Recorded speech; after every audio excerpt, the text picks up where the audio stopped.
My grandfather's 15 meters estate went to whoever solved his puzzle first. My lawyer cousins hired investigators and code breakers. I remembered the chess games we played every Sunday. His favorite opening move spelled out the answer. I solved it in 20 minutes. They're still searching. My cousin Victoria's face when I walked out of Mr. Okonkwo's office will fuel me for the rest of my life. She was standing in the lobby with Marcus and Claire, surrounded by 3 men in expensive suits. They're hired experts, I assumed. They'd been there for hours apparently, laptops open, phones pressed to ears, legal pads covered in notes, and I just walked past them, manila envelope in hand, with a check for $15.2 million. Wait! Victoria grabbed my arm. Her perfectly manicured nails dug into my hoodie sleeve. What are you doing here? We're still working on the puzzle. I solved it. That's impossible. We've had cryptographers and investigators working on this for— She checked her Cartier watch. 4 hours and 17 minutes. There's no way you figured it out before us. I pulled my arm free, held up the envelope. Caro-Kann, I said. It's a chess opening. Grandpa's favorite. He used it every Sunday for 15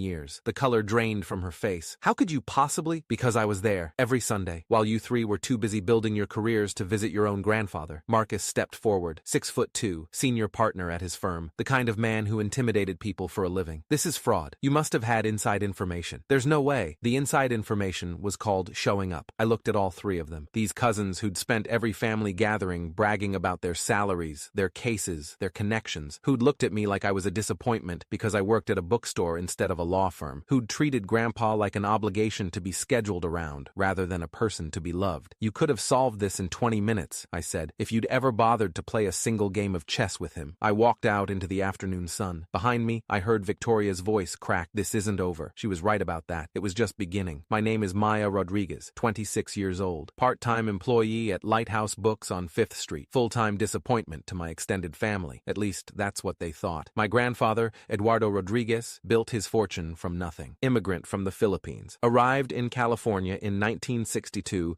with $40 in his pocket and a degree in engineering that American companies didn't recognize. Worked as a janitor for 3 years while he got recertified. Eventually started his own construction company. Built it into a $50 million empire before selling in 2008. He was the American dream personified, and his grandchildren, my cousins, had inherited his ambition, if not his humility. Victoria was the oldest, 34, corporate attorney at Morrison & Associates, $380,000 a year plus bonuses. She had a corner office, a Tesla, and a personality that could freeze water at 50 paces. Marcus was next, 32, senior partner at his own boutique litigation firm. He'd made the 40 under 40 list in the legal journal 3 years running. Never let anyone forget it. Claire was 30, tax attorney, quieter than the other 2, but just as ruthless. She'd found loopholes that saved her clients millions while regular people struggled to pay their bills. And then there was me, the youngest, the one who didn't go to law school, the one who got a degree in English literature and then, horror of horrors, actually used it to work with books instead of making money. My family gatherings were exercises in condescension. Still at the bookstore, Maya? That's nice. Have you thought about going back to school? It's not too late to do something with your life. Your grandfather must be so proud, said with a smile that meant the opposite. But here's what they didn't know. While they were climbing ladders and billing hours and accumulating the trappings of success, I was spending every Sunday afternoon at Grandpa's house, playing chess. It started when I was 11. My parents had just divorced. Ugly, bitter, the kind of split that turns children into weapons. I was shuttled between houses, caught in the crossfire, drowning in a war I didn't understand. Grandpa noticed. Come, he said one Sunday when the whole family was gathered for his birthday. Everyone else was in the living room, drinking wine, talking about themselves. I was in the corner, trying to be invisible. He led me to his study, closed the door, sat me down across from a chessboard I'd never noticed before. Do you know how to play? I shook my head. Then I'll teach you. That afternoon, while the adults networked and the cousins compared accomplishments, I learned the basics of chess from a man who'd been playing since before my parents were born. Come back next Sunday, he said when it was time to leave. We'll play again. I did, and the Sunday after that, and every Sunday for the next 15 years. Those afternoons were sacred. We didn't talk about my parents' divorce. We didn't talk about my grades or my potential or what I was going to do with my life. We just played chess and talked. Grandpa told me stories about the Philippines, about his childhood during the war, about coming to America with nothing and building everything, about the wife he'd lost to cancer in 1998, the love of his life, gone too soon. He told me about regret, about the things that matter and the things that don't, about how success isn't measured in dollars or titles, but in the moments you show up for the people who need you. Your cousins, he said once, moving his bishop across the board, they think I'm proud of their careers. And I am. But careers end, titles fade, money gets spent. He captured my night, smiled that quiet smile. What lasts is the time you give, the presence you offer. That's the only currency that matters. I didn't didn't fully understand it then, but I felt it. Every Sunday, sitting across from him,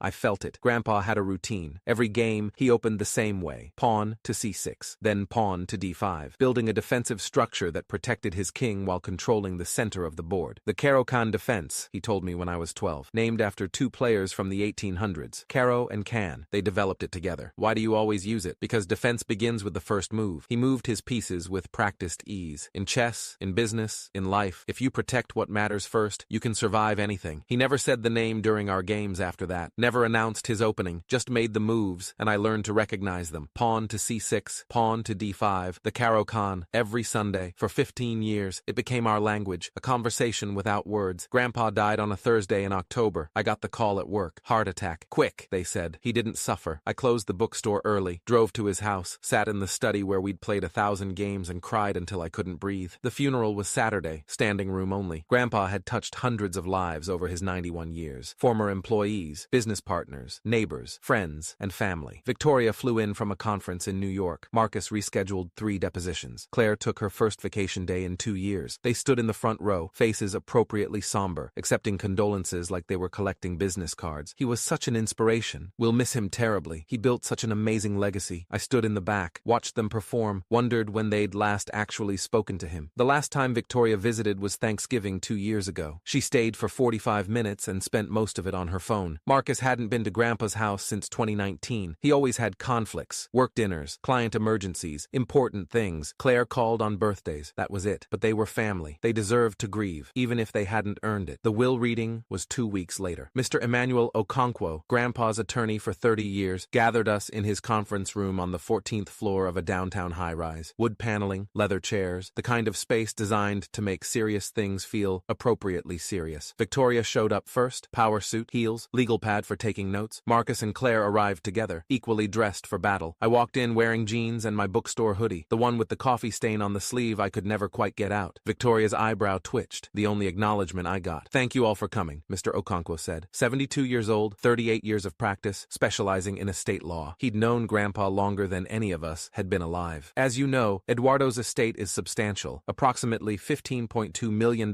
in liquid assets, plus properties, investments, and personal effects. Marcus leaned forward. I could see him calculating. "Before we proceed, I need to inform you of an unusual provision in your grandfather's will." Victoria frowned. "Unusual how?" Mr. Okonkwo opened a folder, pulled out 4 sealed envelopes. "Eduardo has stipulated that his entire estate will go to whichever grandchild solves his puzzle first." Silence. "I'm sorry," Claire said slowly. "A puzzle?" "Correct. Inside each of these envelopes is a riddle. The first grandchild to deliver the correct answer to my office inherits everything. No time limit, but the competition begins the moment you open your envelope." "What about the rest of us?" Marcus asked. "What do the losers get?" "Nothing. The winner takes all." More silence. Heavier this time. Victoria reached for an envelope. "This is highly irregular. Estate distributions should be—" "Your grandfather was very clear," Mr. Okonkwo interrupted. "He said, and I quote, 'My grandchildren have spent their lives competing. Let them compete one more time. But this time, the winner won't be the one with the most degrees or the biggest salary. It will be the one who actually knew me.'" That hit different. Victoria's jaw tightened. Marcus looked uncomfortable. Claire was already calculating angles. "Fine," Victoria said. "Let's do this." Mr. Okonkwo handed us each an envelope. Our names printed on the front in Grandpa's handwriting. "Good luck," he said. "I'll be here when you have your answer." We opened the envelopes simultaneously. Inside, a single index card, the same message on each one, written in Grandpa's careful script. "I am 6 letters. I protected kings. I opened every game we played. I was never spoken, but always shown. What am I?" Marcus was on his phone before he finished reading. "I'm calling Davidson Investigations. They specialize in estate puzzles and code breaking. I know a cryptographer at my firm," Victoria said, already texting. "This is clearly some kind of cipher. The 6 letters is a key." Claire was typing on her laptop. "I'm running the phrasing through puzzle databases. Someone's probably solved something similar before. They were treating it like a case, a problem to be outsourced, a task for experts. They didn't even look at each other, just dove into their phones, their networks, their resources. All 3 of them glanced at me, waiting. "What's your approach?" Marcus asked. The condescension was barely hidden. "Going to Google it?" I folded the index card carefully, put it in my pocket. "I'm going to think about it." Victoria actually laughed. Short, sharp, dismissive. "Good luck with that. We'll have our answer by tonight." I stood up, nodded to Mr. Okonkwo, walked out of the conference room without another word. Behind me, I heard Claire say, "Should we be worried about her?" And Marcus, "About Maya? Please. She works at a bookstore." I drove home in silence. My apartment was small. Studio on the 3rd floor of an old building in a neighborhood the realtors called up and coming and everyone else called affordable. 1 room, 1 window, 1 hot hot plate I called a kitchen. I made tea, sat at my tiny kitchen table, pulled out the index card. I am 6 letters. I protected kings. I opened every game we played. I was never spoken but always shown. What am I? 6 letters. Protected kings. Opened every game we played. Never spoken but always shown. I closed my eyes, let my mind drift back to Grandpa's study, the leather chairs, the window that looked out over his garden, the chessboard between us. Defense begins with the first move. His voice in my memory, clear as Sunday afternoon. Every game, every single game for 15 years. The same opening. Pawn to c6, pawn to d5, protected kings. Yes, the Caro-Kann was a defensive opening designed to shield your king while maintaining flexibility. Opened every game we played. Literally. He never opened any other way. Never spoken but always shown. He'd told me the name once when I was 12. After that, he just demonstrated it. Move after move. Year after year. 6 letters. C-A-R-O-K-A-N-N.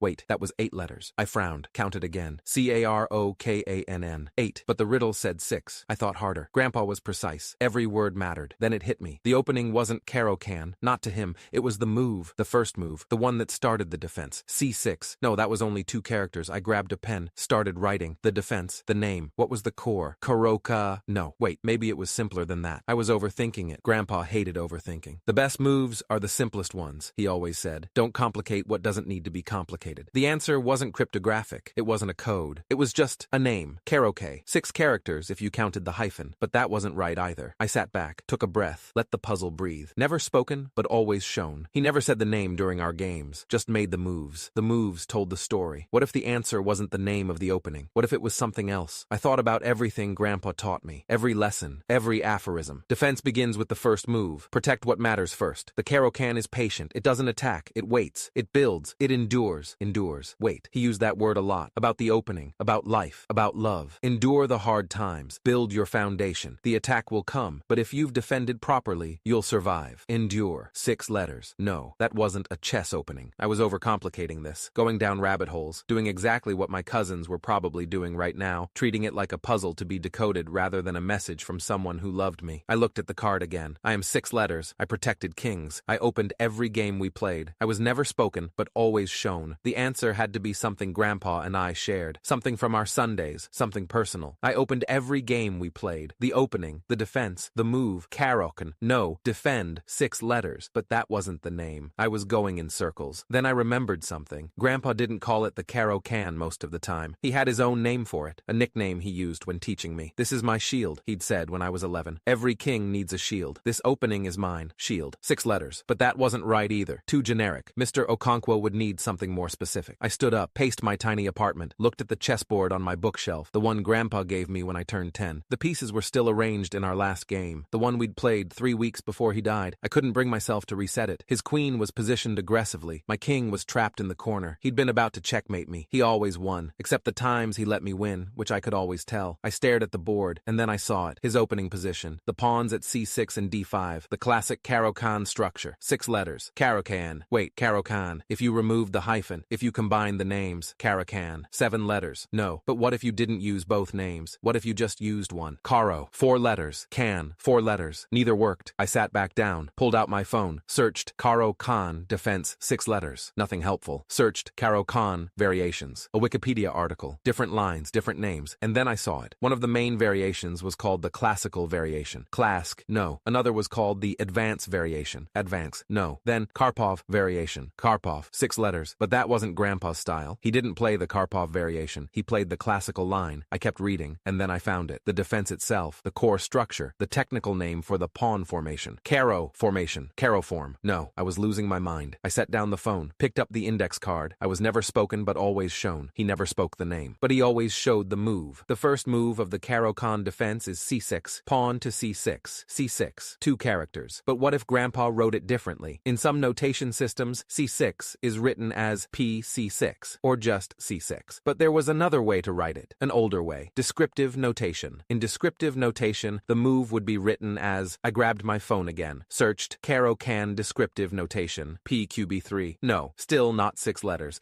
I was officially overthinking this. I took a breath, closed my eyes. What would Grandpa want? Not complexity, not codes, just me, remembering, understanding. I protected kings. The Caro-Kann protects the king. I opened every game we played. The Caro-Kann opened every game. I was never spoken but always shown. He showed me the Caro-Kann through moves, not words. I am 6 letters. Caro-Can. No, wait, I counted on my fingers. C-A-R-O-K-N. 6 letters. Caro-Can. Not Caro-Can, with 8 letters. Caro-Can. Without the second A and without the hyphen. But that wasn't how you spelled it. Unless Grandpa was testing whether I'd been paying attention. Not to the name, not to the spelling, to him. When Grandpa wrote things down, he had a habit, a quirk. He compressed words, removed unnecessary letters. Why write more than you need, he'd say. The meaning is what matters. Caro-Can. His version, his shorthand, his way of writing it. I'd seen it in his notes, in the margins of his chess books, in the labels on his old game records. Caro-Can. 6 letters. That was the answer. I called Mr. Okonkwo's office. Rodriguez and Associates, how may I help you? This is Maya Rodriguez. I need to speak with Mr. Okonkwo. I have the answer to my grandfather's puzzle. Pause. Already? I'll transfer you. Click. Hold music. Then, Maya, this is Emmanuel. You have an answer? Caro-Can. It's Grandpa's shorthand for the Caro-Can defense. The chess opening he used every Sunday. Silence on the line. That's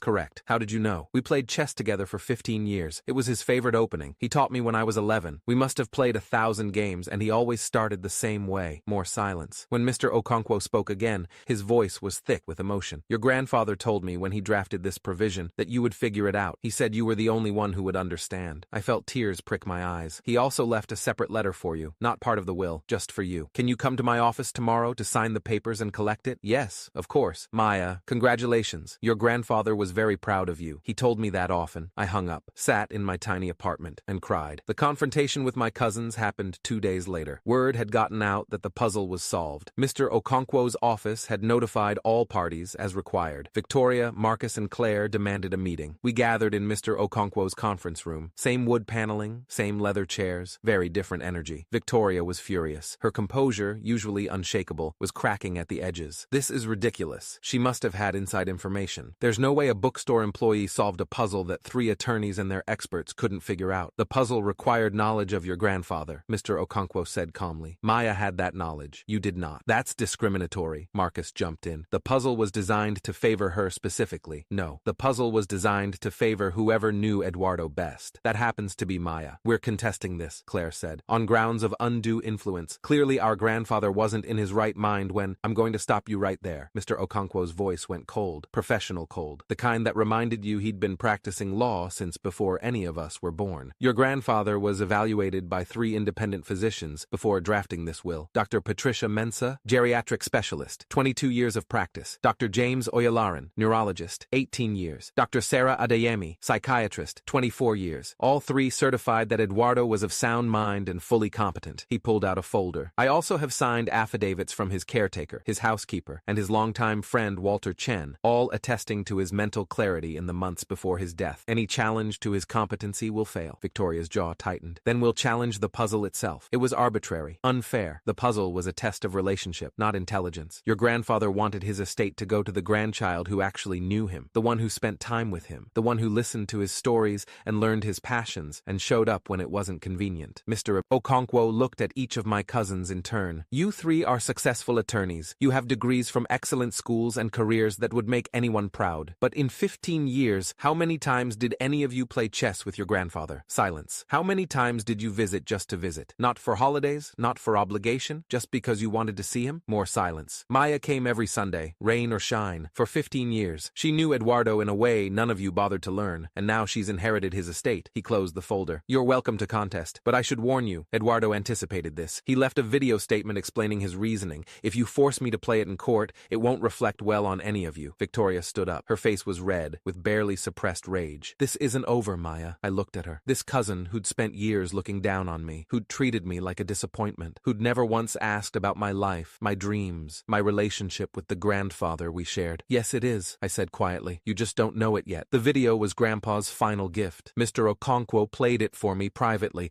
after my cousins left. Grandpa sat in his study, the same study where we'd played 1,000 games, looking directly at the camera. Maya, if you're watching this, you solved my puzzle. I knew you would. His voice was thin but strong, the voice I'd grown up with. Your cousins will be angry. They'll say it's unfair, that I favored you, and maybe I did. But favor isn't given for no reason. It's earned. He smiled, that quiet, knowing smile. You came every Sunday, for 15 years, while everyone else was too busy, too important, too focused on their careers. You sat across from an old man and learned his stories. You let me teach you chess. You let me feel useful. His eyes glistened. Do you know why I always opened with the Caro-Can? Because it's a defense. It protects what matters before attacking what doesn't. That's how I built my business. That's how I live my life, and that's what I tried to teach you. He leaned forward. The money isn't the inheritance, Maya. The money is just money. The real inheritance is what I taught you. The patience, the presence, the understanding that showing up is more important than showing off. He sat back. Use the money wisely. Build something. Help people. And if your cousins ever want to know why they lost, tell them the truth. They could have had this too. All they had to do was show up. The video ended. I sat in that conference room for a long time, and for the second time in 2 days, I cried. The lawsuits came, as expected. Victoria filed first. Undue influence, lack of capacity, unfair advantage, every angle she could think of. Marcus followed with his own challenge. Claire joined as co-plaintiff. The legal battle lasted 8 months. In the end, they lost. Completely. Judge Amara Okafor, probate court, 27 years on the bench, ruled in my favor on every count. The decedent's wishes were clear, legal, and competent, she wrote in her decision. The plaintiff's argument essentially boils down to a complaint that their grandfather favored a grandchild who actually spent time with him. The court finds no legal basis for that complaint. People are allowed to reward love with love. The ruling made the news. Local paper first, then picked up nationally. Granddaughter wins $15 million after solving chess puzzle. Made for good headlines. My cousins' names were in all the articles. Their law firms' names. Their failed challenges. Victoria's partners were reportedly concerned about the optics. Marcus's boutique firm lost 2 major clients who didn't want to be associated with someone who sued their own family over a will. Claire requested a leave of absence that became permanent. They'd spent 18 months and over $400,000 in legal fees trying to take something that was never theirs. All they had to do was show up. It's been 2 years now. I don't work at the bookstore anymore. Instead, I own it. Bought it from the retiring owner with a small portion of my inheritance. I also funded a scholarship program in Grandpa's name, the Eduardo Rodriguez Foundation for first-generation college students. We've helped 47 kids so far. Next year, it'll be more. The rest of the money is invested, growing, waiting for the right opportunities to do more good. I still play chess every Sunday. Not at Grandpa's house. That was sold, as he'd requested, with proceeds going to charity. But I found a chess club downtown. Older players mostly. Retired businessmen, former professors, people who remember when games were played in person instead of on screens. We drink coffee, tell stories, move pieces around boards, and I always open the same way. Pawn to c6, pawn to d5, the Caro-Kann defense.